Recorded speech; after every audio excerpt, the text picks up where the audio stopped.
Thank you. Thank you, Randall. Um, it's not a coincidence that I have this cow picture. I use this in the beginning of every talk. It's my favorite photograph. I took it years ago on a mountain in Switzerland. Okay, so I'm going to, I had a hard time figuring out what I would talk about because in a sense, even though I'm not a machine learning person, and my career has really been built around trying to understand vision. In the last, I don't know, sort of 8 years, my group has almost entirely shifted toward doing things in machine learning, and a lot of that is unsupervised. So there are many, many things that we've done that are related to the theme of this workshop. And I had a kind of a hard time deciding which thing to settle on. So I'll get into it in a moment and tell you what I'm going to tell you. Okay, so, but I'm going to be more or less building on the themes that that Phil and Thomas introduced in the first session this morning. So, as I said, I study vision. My group is generally interested in these kinds of questions. How do populations in particular the primate visual system encode visual information? How do those representations of visual information enable or allow or limit our perceptual capabilities?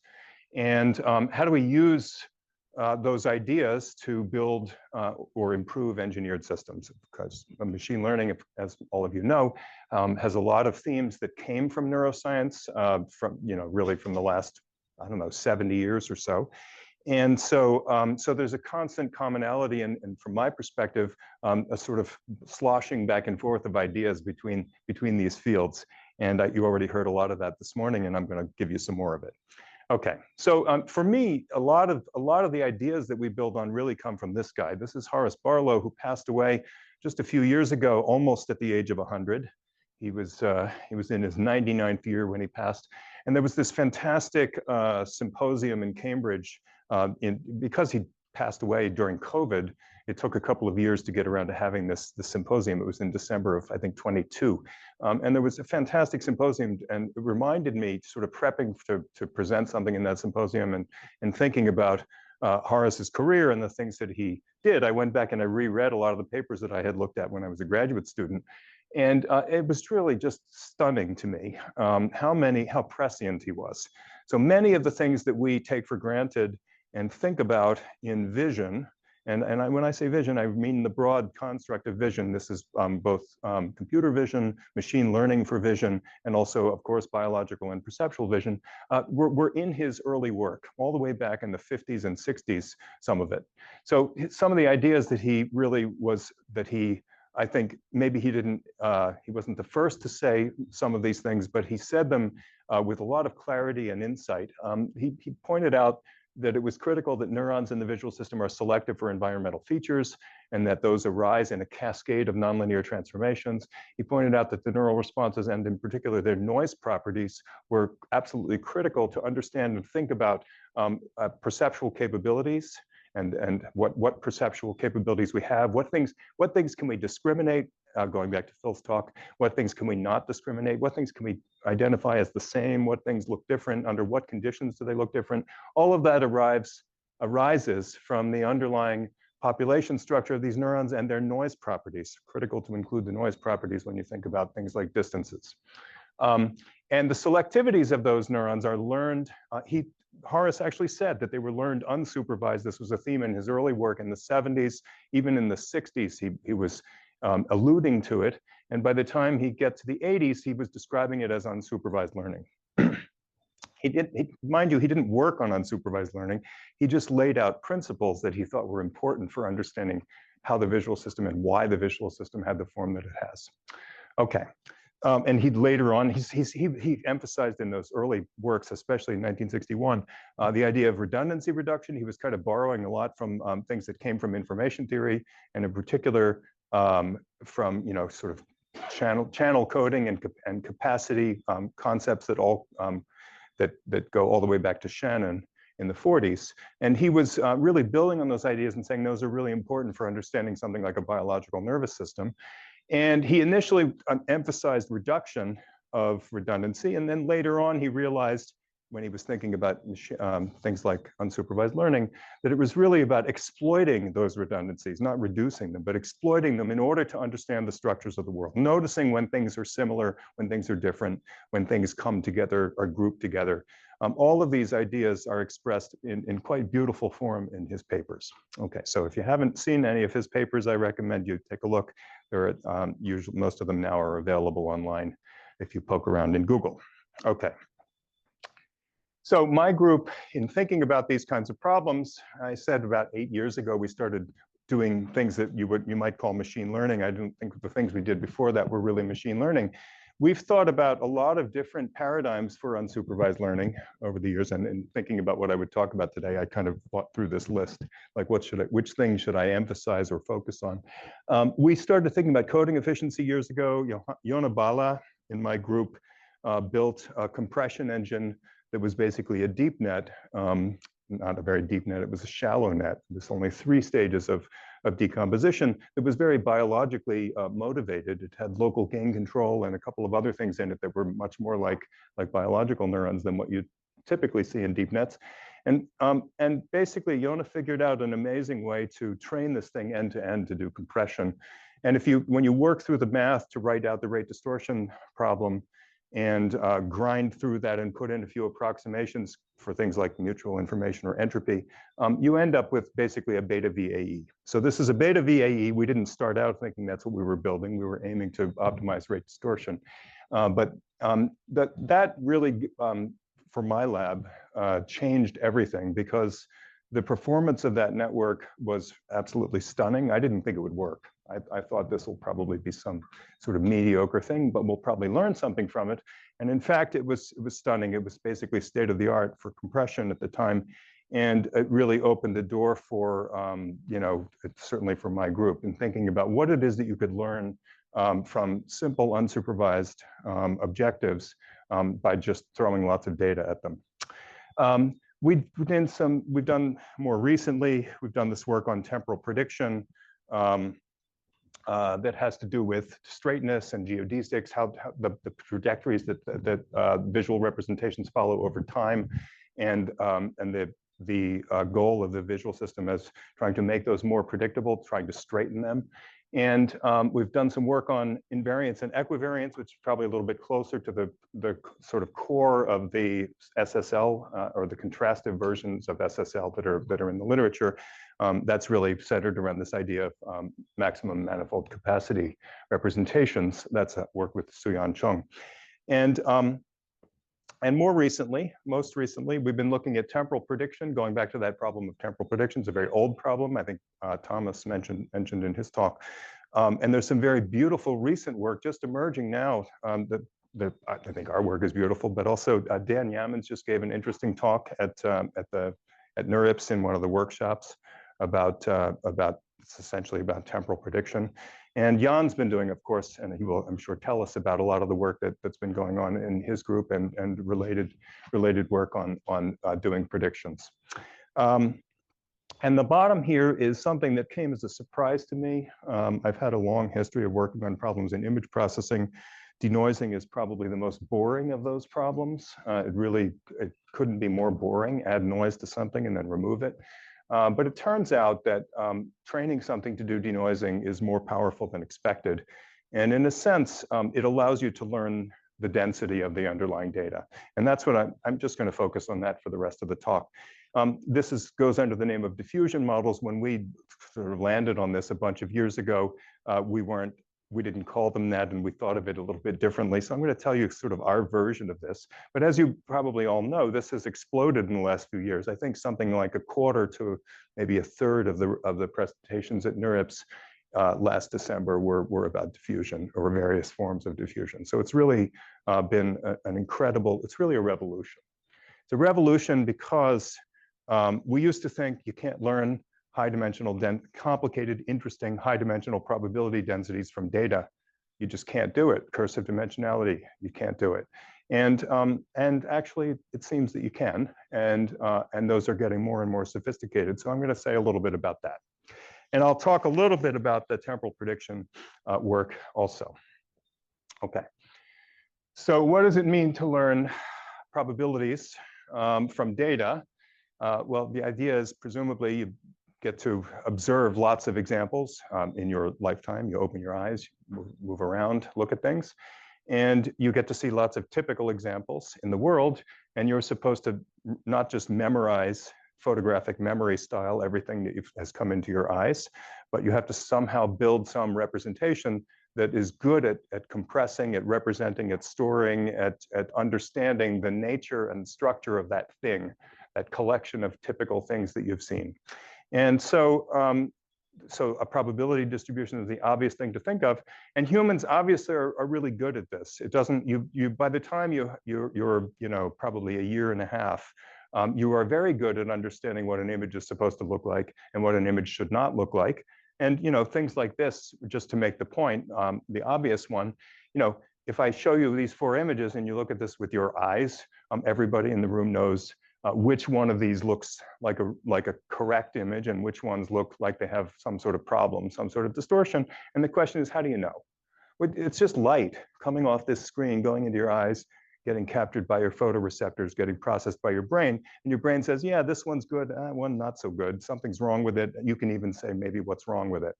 So how do you, and even if you couldn't speak, if you were a young child and you had no words to describe any of this, you would still know. You could ask a 1-year-old to look at these and pick the one that they thought looked right.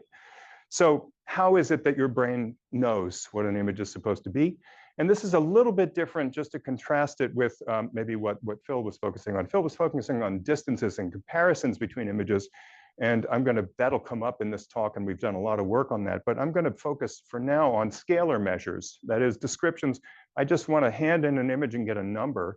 And that's what we mean when we talk about probability. And there are other things perceptually that you can talk about that are scalar measures, like the quality of an image. If I have to say in some absolute sense whether it's a good image or a bad image, you can talk about the memorability of images, how easily they are to remember. You talk about typicality of images. There are lots of things you can ask a human to comment on that are essentially scalar measures. So one of the questions that I'll get to at the end is, what's the relationship between probability? If you build a probability distribution, first of all, what does it mean for it to be a probability distribution? And if you have that thing, let's say in your head or in some machine learning system, how does that relate to the kinds of scalar measures that we can sort of access or ask a human about? If we ask them questions about images, what's the relationship between those things and this probability measure? Okay. So long history of people trying to build probability models. Pre-DNN, this was the spectral model, which goes back to the 40s, which is basically assumed translation invariance, assumed dilation invariance. That puts you in, and look for second order statistics. That puts you into a mode where everything is spectral and falls as a power law, 1/f. So I said that super quickly, but I'm assuming most people know it or at least have heard of it. Okay, so 1/f power laws, Fourier, Gaussian, spectral models, completely standard textbook. Every textbook on image processing describes these, and almost all the standard algorithms are built around those models.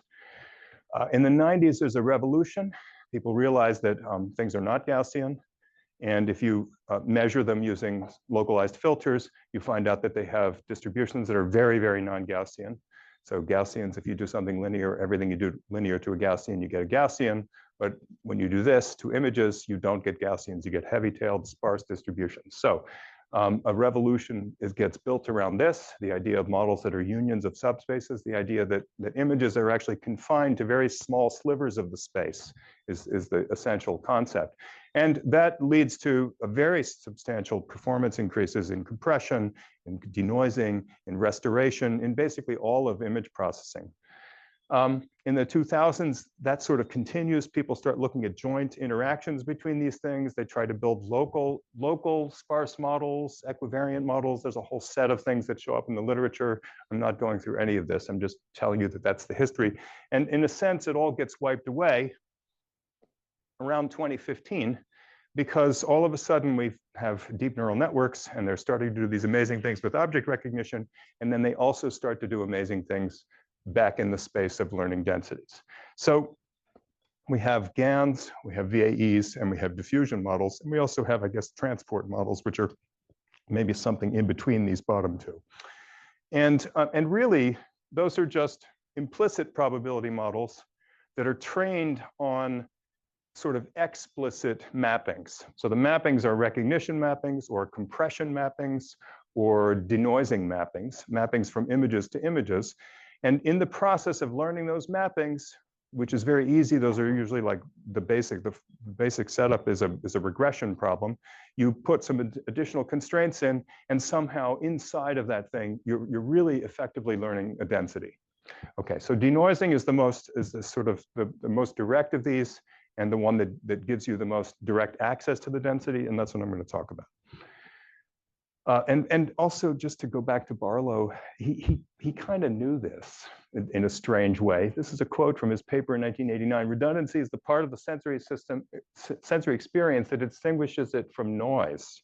So the ability to tell the difference between noise and signal is absolutely essential in his view. And it's worth reminding you that, in a biological visual system, it's not like a deep net at all. Every single element, every single neuron is noisy. It's not the spiking that's noisy, it's actually the synapses. So the flow of ions across channels and the opening and closing of those channels are all stochastic events. And so there's a huge amount of noise in your nervous system. Right now, we're really, really noisy devices compared to all these engineered devices that we're using. And so it's a huge mystery and a very interesting mystery. How do you build a device that can compute reliably using completely unreliable parts?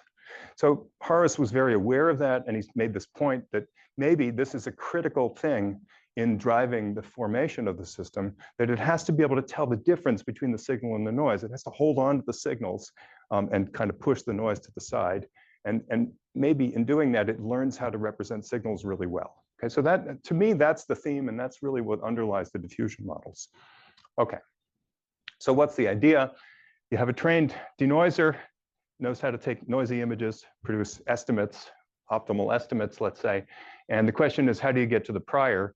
And I'm just going to quickly blast the math up here. Some of you, I think maybe most of you have seen this, I'm not sure. The thing that links denoising, which is a least squares problem, back to the internal prior of these networks is this set of math.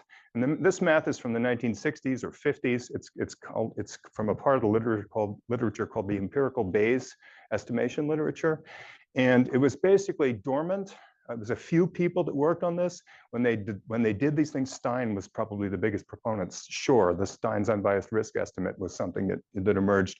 And many of these in that era, and many of these things are really, really strange. When you look at them, they look odd, like it doesn't look right. And it takes a couple of times going through them to understand, first of all, the math is correct. This math is correct. It's shockingly, it's shocking, I think, when you look at the result. And what are the implications of this? So we bumped into this. I had a student in my group, a math student from Courant, who was really incredibly gifted, talented person, and came into my office one day and wrote this on the board.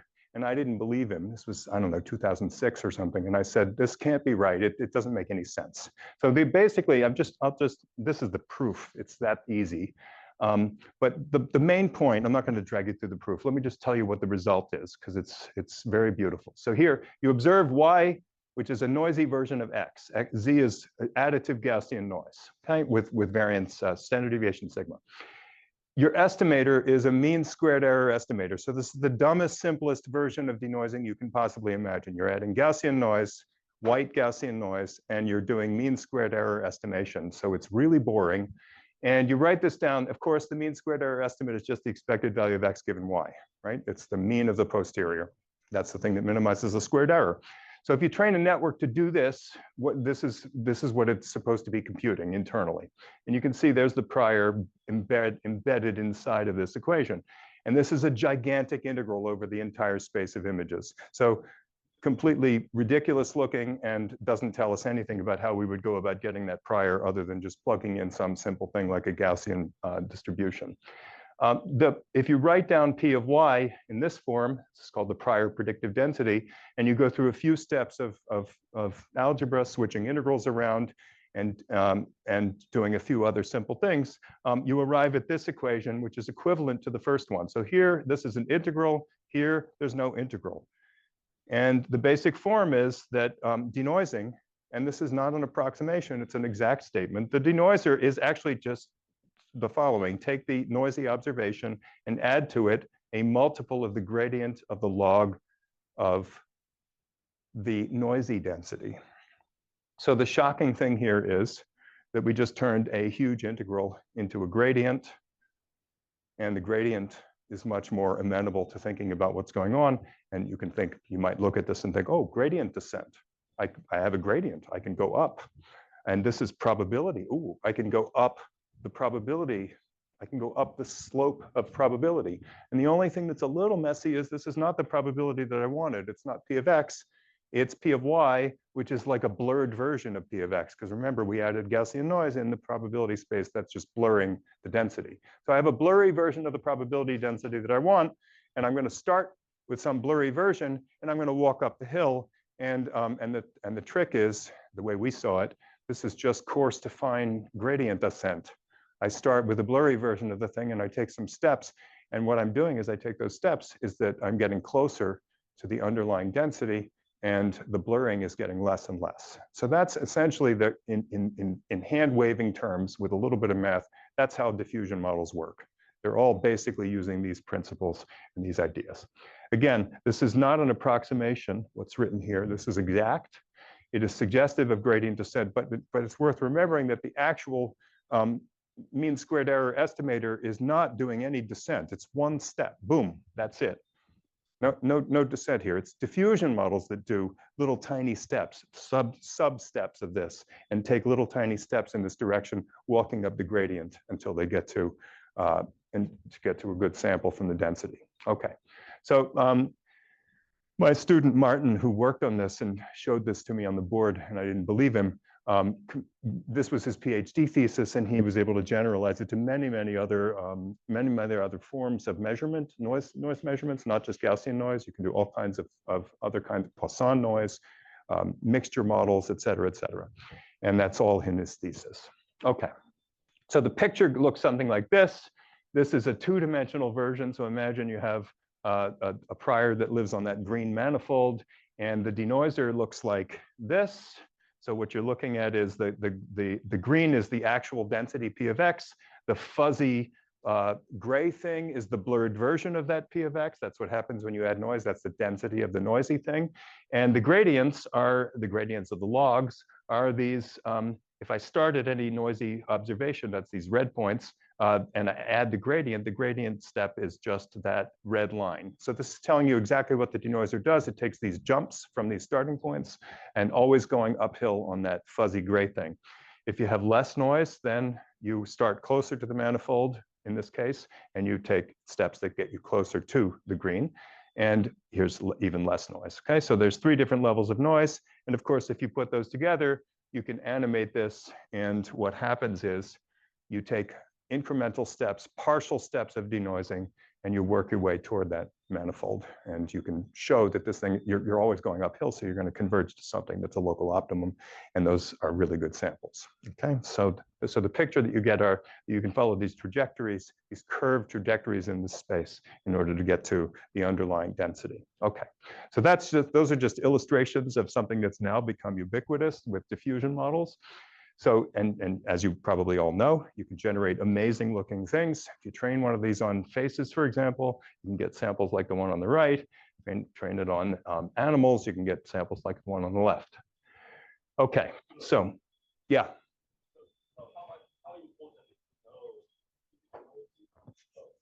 Sorry? How important is it? How important is to know the distribution of the noise and the strands? The sigma squared. Yeah. Yeah, there's a whole set of issues about what to do about the noise level sigma.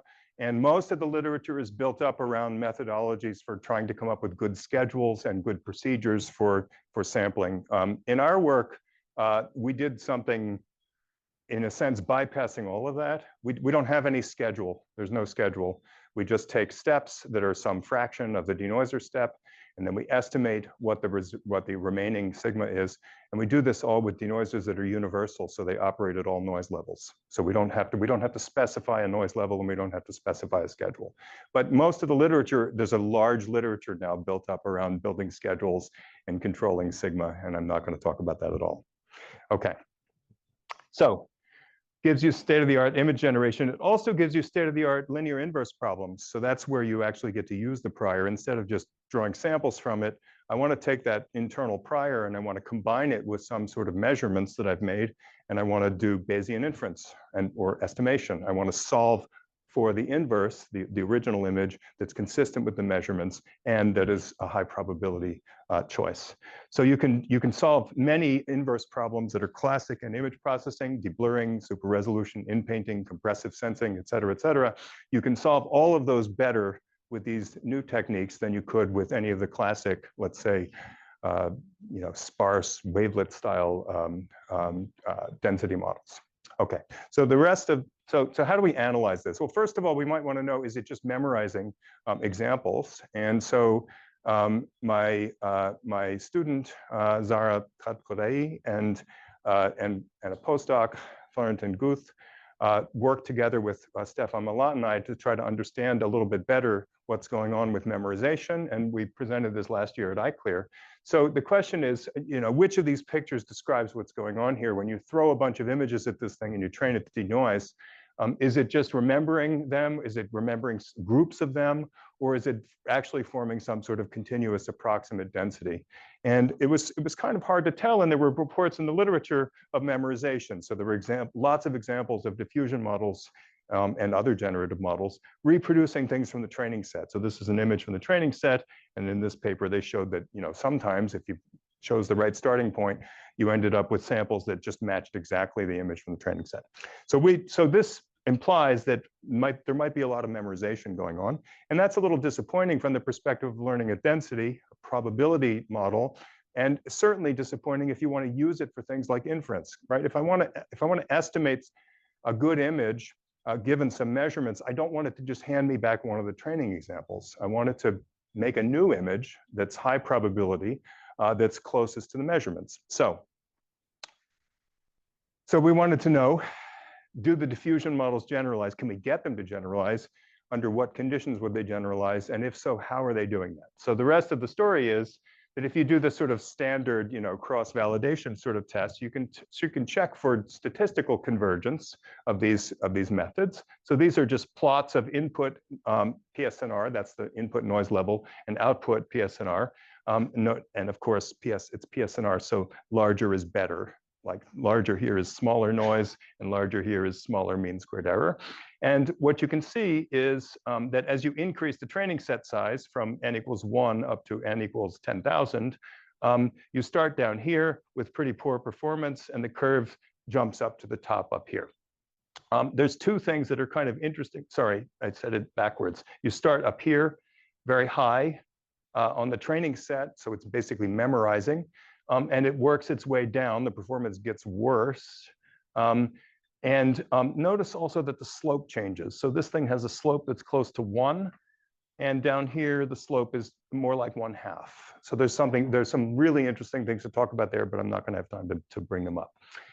Over here on the right is the test error.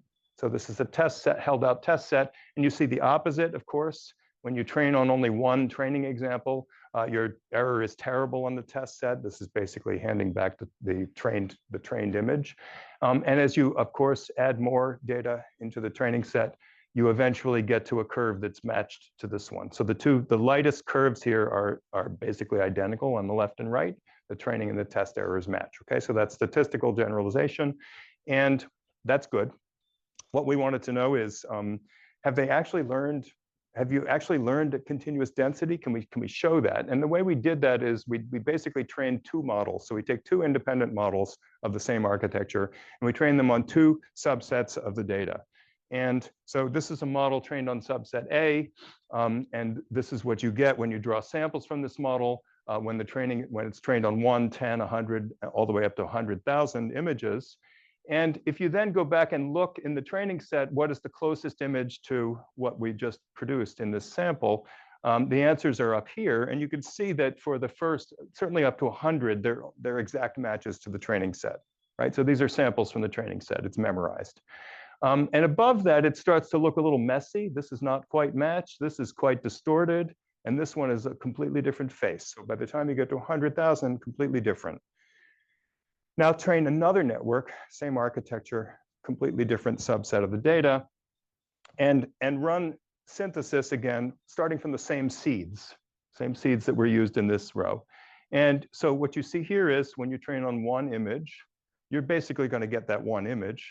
So if you look for the closest training example for this model trained on set B, you get that same image that you trained on. This is training on one image. If you train on 10 images, you'll again get something out of the data set. 100 images, you get a copy out of the training set.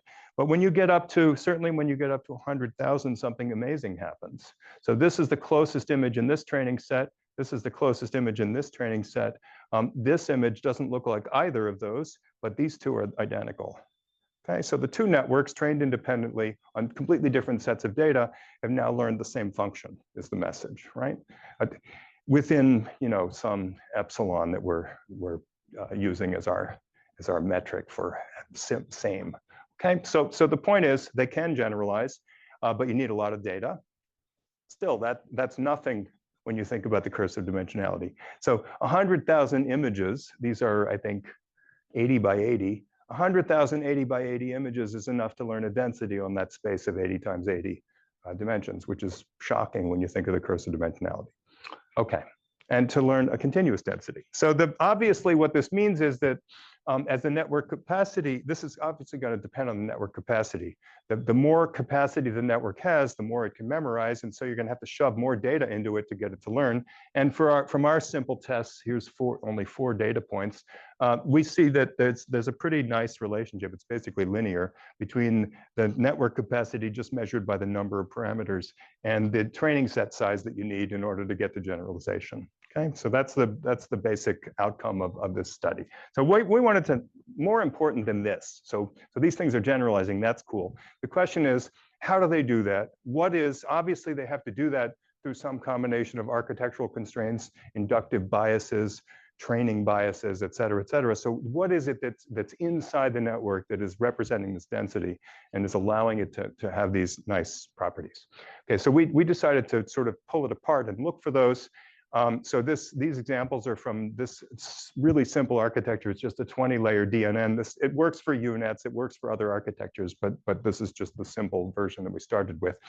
No additive bias terms, that was critical. So you get rid of all the additive constants throughout the entire network. This thing just does convolutions and rectifications. It's a much simpler network than most of what people use. But that allows two things. First of all, it turns out that allows it to generalize, to learn faster and to generalize better across noise levels. So we're going to train this as a blind universal denoiser. Blind meaning you don't have to tell it the noise level, just hand it the image. And universal means it works on any noise level. Okay, so both properties, you just hand this thing a noisy image and it knows what to do. It's kind of shocking that it can do that, but the performance of this thing is just as good as the ones where you specify sigma, especially if you get rid of the biases. So shocking, but true. It works basically state of the art as of 2020, as well as any other network in terms of denoising. Okay, so now, because it has no additive terms, the thing is basically homogeneous. That is, if it's homogeneous with respect to rescaling of the input. So if I double the input, the response doubles, it scales, okay? It's proportional. And that means that we can write the entire thing locally linear by writing it out in terms of the Jacobian. So this thing basically can be expressed as the Jacobian multiplied by the input. And the Jacobian here, this is a very nonlinear device. The Jacobian depends on y, the input, but once you calculate it around a given input, this gives a description of what the function is, okay? This is not an approximation, it's exact because there are no additive terms. And that means, of course, that we can think about analyzing and understanding this in a kind of linear systems sort of fashion. We can look at that Jacobian, we can decompose it in terms of eigenstructures. We can ask, what is it doing? What are the eigenvectors of this thing, or singular vectors? What are the eigenvalues? What is it doing when it's doing denoising? And the answer is very simple. It's doing what we always knew we had to do in denoising, which is some sort of shrinkage or thresholding. It's basically rearranging the data into some internal space, and it's doing that in a way that the noise shows up in some places and the signal shows up in other places, and then it's throwing away the noise. And so these are the indices of the eigenvectors, and this is the eigenvalues, and what you can see is this is extremely sparse. These things are the ones that are being kept over here, and this is all being thrown away. So this is basically doing, if you want to approximate it, and just tell a simple story about it, what it's doing is projecting onto a very low dimensional space, throwing away all the rest. That's what we do with wavelet denoising. You go into a wavelet decomposition, which is linear, local filters oriented, and then you do thresholding. That's a simple description. You throw away all the things that are small because they're noise, and you keep the things that are big because they couldn't have come from the noise. They must be signal. So you keep the big things, throw away the small things. Approximately, that's what's going on here, just to first approximation. Okay, so not only that, so the noisy image is being projected onto this low dimensional subspace. It's a very adaptive subspace. It's different for every location in the space. You're going into a different subspace. And that subspace, and those things are all connected to each other. The whole thing is continuous. The function is continuous. We're doing a Taylor approximation of this function with a Jacobian, but these things are all linked up. So if you move around this space, you can think of it as like a union of subspaces, right? So I'm doing projection onto the right subspace, depending on where I am in the space of images. Okay, so this is just to sort of have an intuition for the geometry. It always reminds me of this quote from Dan Ruderman, which I love, from 1996. A lot of people thinking about image statistics back in the 90s. So Dan Ruderman said the distribution of natural images is complicated, and he's getting at the point that it probably lies in some very thin manifold-like structure, but it's maybe not a single manifold. He says it's something like beer foam. It's mostly empty, but it has this thin meshwork of fluid, which is where all the good stuff is, right on the edges of those bubbles. Okay, anyway, I like the quote. Back to the story. So if you look at the eigenvectors associated with these lambdas, they're actually quite amazing. So this is one that's trained on faces, Celeb A, for those of you that, that means something. And what you find is that these high eigenvalues, the ones that are kept, are basically, so here's the input image. This is for this input image. That's the denoised image. And this thing is basically keeping a set of things that look like little oscillations around boundaries and also fluctuations in sort of constant or low frequency regions.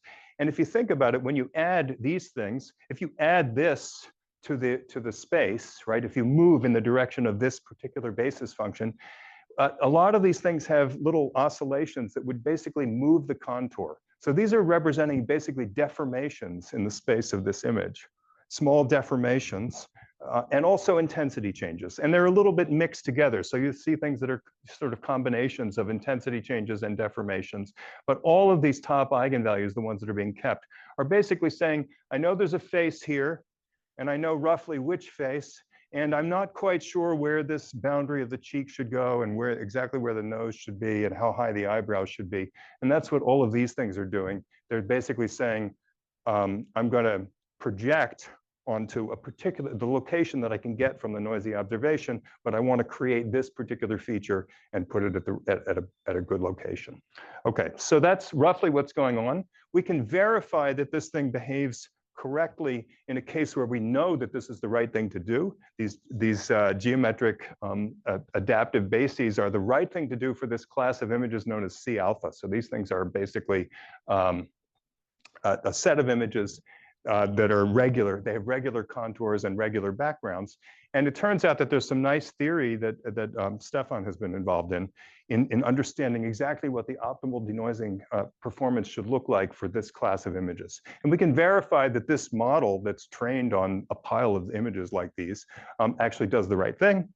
And in fact, it does. And it produces geometric adaptive bases that are matched either to moving the contour around or changing the intensities of the background, both things. That's what it learns. And it learns mixtures of those two things. And you can also see that the performance of this network on these images is as predicted by the theory. So these slopes, these dashed lines, are the slopes of performance that you expect based on the theory, and this is the actual performance of the network. So you can see even as you change alpha, which changes the regularity, basically the roughness of the content, this thing is actually following that pretty well and capturing pretty well. So in a case like this where GABs are the right solution, this thing is coming out near optimal. In a case like this, so here's another case that people think of a lot for images. They think of manifolds. So we're going to make an actual manifold. This is a simple manifold. We're going to make images that have disks in them. We're going to have 5 parameters: the intensity of the disk, the intensity of the surround, the location X and Y of the disk, and the radius of the disk. So we're going to make a big data set of disks. We're going to train this on denoising for those. And the question is, does this network learn that manifold, 5-dimensional manifold? If it does, it should be, when it does the denoising, it should be projecting onto a 5-dimensional space. So the optimal, and in fact, it should be projecting onto essentially the derivatives of that 5-dimensional space. The tangent plane for that manifold is going to be the derivatives of the image with respect to those 5 parameters. So there's a 5-dimensional hyperplane, and what should be going on when you denoise, it should be projecting onto one of those 5-dimensional hyperplanes. So we can check that. So here's the image. Here's the basis that you get by basically taking the gradients. Just 1 second. So that would be the right thing to do, to project onto that. Here's what this thing learned from this slightly noisy image. It actually learns something in empirical eigenvectors that are very well matched to this. They're not quite in the right order, and sometimes they're mixing, but they capture the same space. So that's good. But if you look at the next few, it sticks some extra things in there that don't belong there.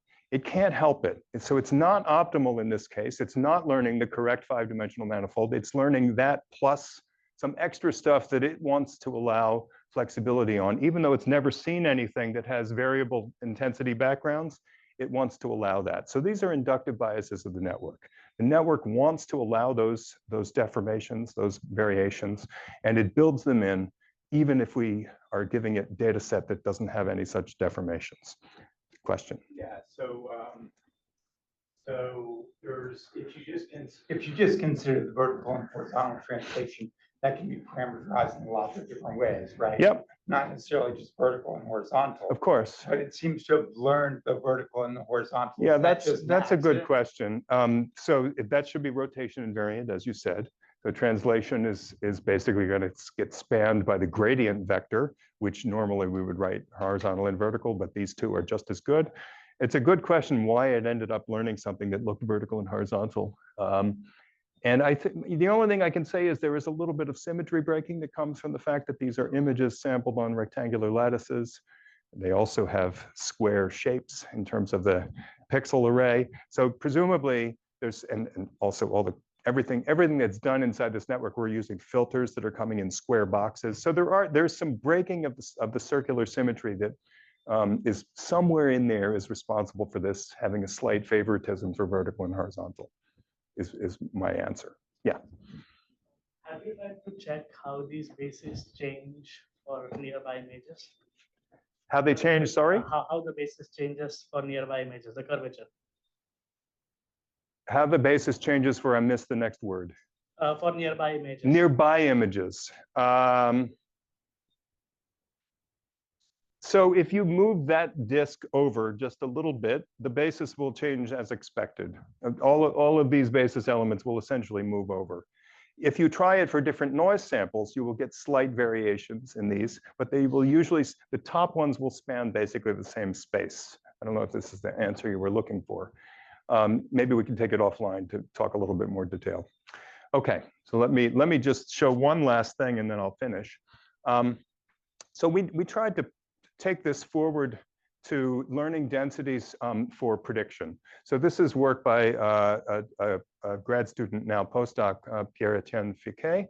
And the idea here is to take some frames, like these two conditioning frames. So we're going to train this on disks that are moving around in a space. And the disks, everything is pretty simple, except that the disks can be different size. They can move in different directions. And there's always an occlusion rule. So when they run into each other, they don't bounce, they just occlude. And you have to decide which one occludes. And we set up the data set that we trained on so that the larger, it's kind of a little bit, loosely like it would work in a visual world. the larger one, which is usually let's say they're all the same size physically in the world, the larger one is the closer one, so that's the one that occludes the other one. That's the rule in the data. Okay, so we did a big synthetic data set. We make lots of these. We train this model on this, and what do we train the model to do? It has to take 2 frames, and it has to denoise the next frame. Okay, so this is a denoiser, but it's a conditional denoiser, and if you're aiming for this frame, but these 2 are the same size, it's ambiguous. So which one occludes, you can't tell from these 2 frames. These 2 are moving closer to each other from here to here. The next frame, you have to guess what the occlusion is going to be. And if you actually look at what the denoiser does, it produces an estimate that's just an average of, you know, the black one occluding and the white one occluding. It just averages those, and that's basically the answer that it gives, because it can't decide. It's just giving, in fact, it's not supposed to decide. It's supposed to give you the expected value, the average solution, and that is the average solution. But if you run this as a diffusion model, so we're going to now take the denoiser, start from a noisy sample of this frame, and then just run this, conditioning, but running, taking small steps, it makes a decision. And you can see that it lands on one of the choices. It decides in this particular case that the white one should occlude. And if you run it lots of times, about half the time it decides the white one should occlude, and half the time it decides the black one should occlude, because it's basically flipping a coin. It learned the probabilistic structure of this world, and it learned to understand which thing should happen when. And moreover, if you now go do a little experiment by showing it disks of different sizes, you can see that it really has learned that the larger disk should usually occlude. And the probability of it having the disk occluding goes with the difference in radius, that is the difference in size between the 2 disks. So it really does learn what it's supposed to learn. Up here, where this disk is larger than this disk, it almost always, close to 100%, makes that one occlude. And down here, it does the opposite. Oh, sorry, it's 50-50 right here, and down here it would do the opposite. Okay, so that's it. That's all I wanted to tell you about. There's many more things to discuss and many more things to do. But basically, just to summarize, denoisers learn powerful probability models. Those models are invariant to intensity rescaling. They're conic, and they're invariant to deformations. That's what the GABs were about. And the biological questions that we have, there's many sort of technical questions about how to go about understanding these representations. But to push it back toward biology, I want to understand Barlow's question. How do we use the separation of signals from noise inside of a biological system? How can a biological system use those ideas to learn and embed probabilities? What is the form of that embedding? If you look inside of the brain, how is it that probabilities are represented? I told you in the beginning that humans are really good at telling when an image is good or not, whether it looks natural or typical. How do we do that? In what way is that represented in the responses of noisy neurons, so that we could make decisions like that?